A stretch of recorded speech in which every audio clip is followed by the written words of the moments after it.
ಎಲ್ಲರಿಗೂ ನನ್ನ ಶುಭ ದಿನ. ಇವತ್ತಿನ ದಿನ ನಮ್ಮೆಲ್ಲ ಕನ್ನಡಿಗರ ಅಪ್ಪು ಪ್ರೀತಿಯ ಪುನೀತ್ ರಾಜ್ಕುಮಾರ್ ಅವರ ಬಗ್ಗೆ ಮಾತಾಡ್ತಿದ್ದೀನಿ. 1975 ಇಸವಿ ಸೋಮವಾರ ಮಾರ್ಚ್ 17ರಂದು ಬೆಟ್ಟದ ಹೂ ಹುಟ್ಟಿತ್ತು.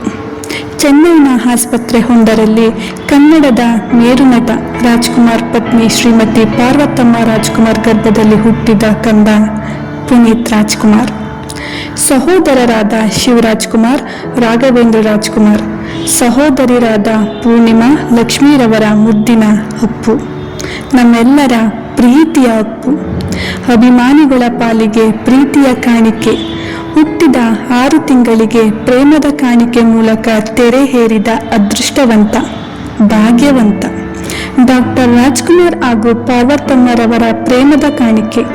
1980ರಲ್ಲಿ ವಸಂತ ಗೀತೆ, 1981ರಲ್ಲಿ ಭಾಗ್ಯವಂತ, 82ರಲ್ಲಿ ಚಲಿಸುವ ಮೋಡಗಳು, 83ರಲ್ಲಿ 2 ನಕ್ಷತ್ರಗಳು, 85ರಲ್ಲಿ ಭಕ್ತ ಪ್ರಹ್ಲಾದ ಹಾಗೂ ಬೆಟ್ಟದ ಹೂವು. ಹೀಗೆ ಸಾಲು ಸಾಲಾಗಿ ಚಿತ್ರಗಳಲ್ಲಿ ಬಾಲನಟನಾಗಿ ಅಭಿನಯಿಸಿದ ಅಪ್ಪು. ಬೆಟ್ಟದ ಹೂ ಚಿತ್ರಕ್ಕೆ ಬಾಲ ಕಲಾವಿದನಾಗಿ ರಾಷ್ಟ್ರೀಯ ಚಲನಚಿತ್ರ ಪ್ರಶಸ್ತಿ ಪಡೆದರೆ, 2 ನಕ್ಷತ್ರಗಳು ಹಾಗೂ ಚಲಿಸುವ ಮೋಡಗಳು ಚಿತ್ರಕ್ಕೆ ಶ್ರೇಷ್ಠ ಬಾಲ ಕಲಾವಿದ ರಾಜ್ಯ ಪ್ರಶಸ್ತಿ ಪಡೆದರು. ಕನ್ನಡಿಗರ ಮನೆ ಮಾತಾಗಿ ಆಗಿನ ಮಾಸ್ಟರ್ ಲೋಹಿತ್, ನಂತರದ ಮಾಸ್ಟರ್ ಪುನೀತ್, ಬಾಲ ಕಲಾವಿದನಾಗಿ ಪ್ರೇಕ್ಷಕರ ಹುಬ್ಬು ಏರುವಂತೆ ನಟಿಸಿದ ಅಮೋಘ ದೃಶ್ಯಗಳು ಕನ್ನಡ ಚಿತ್ರರಂಗದಲ್ಲಿ ಚಿರಸ್ಥಾಯಿ. ಕನ್ನಡದ ನಟ ಸಾರ್ವಭೌಮನಾದ ಅಪ್ಪನೆದುರು ನಟಿಸಿ ಅಪ್ಪು ತಂದೆಗೆ ತಕ್ಕ ಮಗನಾದ. ಚಿಕ್ಕದಿಂದಲೇ ನಟನೆಯಲ್ಲಿ ಮಾತ್ರವಲ್ಲದೆ ಗಾಯನದಲ್ಲೂ ಮನೆ ಮಾತಾದ ಅಪ್ಪು. ಡಿಪ್ಲೊಮಾ ಇನ್ ಸೈನ್ಸ್ ಓದಿ ಮುಗಿಸಿದ ಅಪ್ಪು 1999ರ ಡಿಸೆಂಬರ್ 1ರಂದು ಚಿಕ್ಕಮಗಳೂರಿನ ಅಶ್ವಿನಿ ರೇವಂತ್ರವರ ಕೈ ಹಿಡಿದು ಈಗ ಅವರಿಗೆ ಧೃತಿ ಹೊಂದಿದ 2 ಪುತ್ರಿಯರು. ಬಾಲನಟನಿಂದ ನಾಯಕ ನಟನ ಸ್ಥಾನಕ್ಕೆ ಬರಲು ಅಪ್ಪು ಕಲಿತ ಪಾಠಗಳು ಒಂದೆರಡಲ್ಲ. ನೃತ್ಯ, ಸಾಹಸ, ಈಜು, ಇತರ ಅನೇಕ ಕಲೆಗಳನ್ನು ಕಲಿತರು. ಅಭಿನಯವಂತೂ ಅಜ್ಜ ಸಿಂಗಲ್ಲೂರ್ ಪುಟ್ಟಸ್ವಾಮಿರವರಿಂದ, ತಂದೆ ರಾಜ್ಕುಮಾರ್ ಅವರಿಂದ ಬಂದ ಬಳುವಳಿ.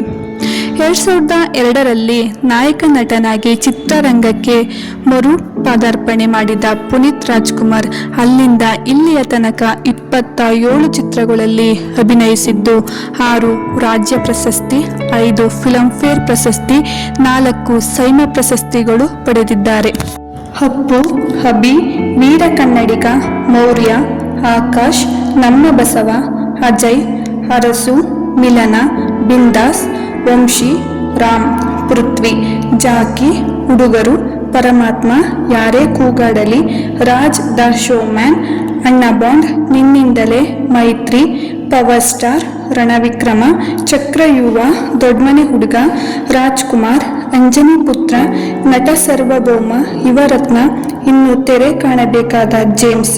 ಇಷ್ಟು ಯಶಸ್ವಿ ಚಿತ್ರಗಳಲ್ಲಿ ಅಭಿನಯಿಸಿದ ನಮ್ಮೆಲ್ಲರ ನೆಚ್ಚಿನ ಪವರ್ ಸ್ಟಾರ್ ದಿಢೀರನೆ ನಮ್ಮನ್ನೆಲ್ಲ ಅಗಲಿ ಹೋಗಿದ್ದು ಅವರ ಕುಟುಂಬಕ್ಕೆ, ಚಿತ್ರೋದ್ಯಮಕ್ಕೆ, ಕನ್ನಡ ಚಲನಚಿತ್ರ ಪ್ರೇಕ್ಷಕರಿಗೆ, ಅಭಿಮಾನಿಗಳಿಗೆ, ಇಡೀ ಕನ್ನಡಿಗರಿಗೆ ದೊಡ್ಡ ಆಘಾತ.